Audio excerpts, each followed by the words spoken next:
Moi kaikille, täällä on Tapsu ja tänään on uusi maisteluvideo. Tänään maistellaan kahta eri asiaa. Uutta primea, mitä en ole vielä maistanut, oranssi. Siinä, jos tää kamera tarkentaisi, siinä oranssi prime. Ja sitten Mr. Beastin Crunch-suklaata. Tää on nyt teille väärinpäin, mutta tässä lukee Feastables Crunch. Maistellaan vaikka primea, kun niitä on maisteltu paljon. Tuo oli tiukka. Haisee ihan niinku sokeriselta appelsiinimehulta. Ja maistuu aika niinku sokeriselta appelsiinimehulta, jos se niinku primin maku.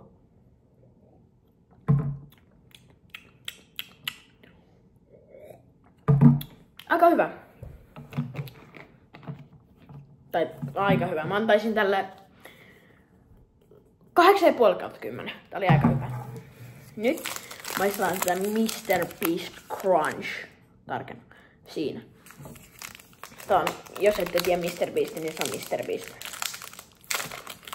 Siitä avataan tää varovasti. Tää paketti on aika hieno.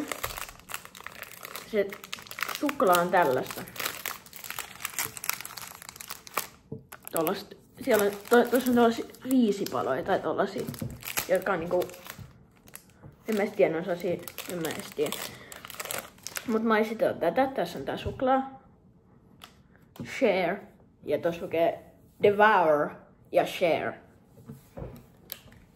Otetaan vaikka toi share irti. Tollanen pala lähti. Pistetään tollaista tohon ja maistetaan nyt tää.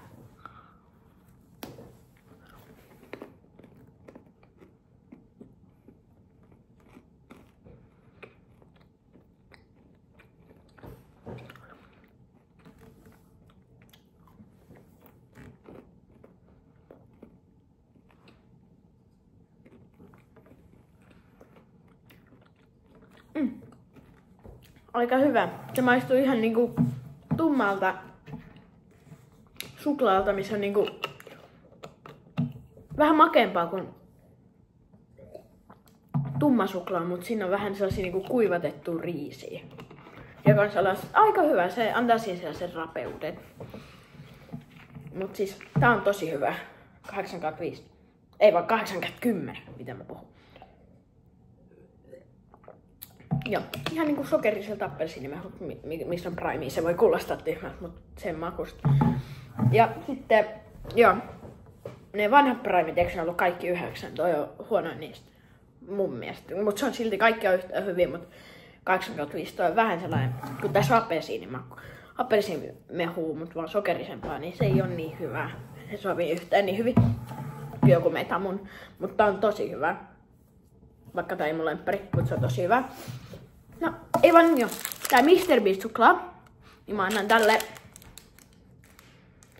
7/10, kun se oli tumma suklaa. Mä en tykkää tummasta suklaasta kauheasti. No, siinä tää video oli. Tänään maisteltiin kahta eri herkkua. Katsotaan, jos löytyy lisää primea, jos sä et vois maistella vielä lisää. Mut se taisi olla tässä. Ja Tapsu, moikka!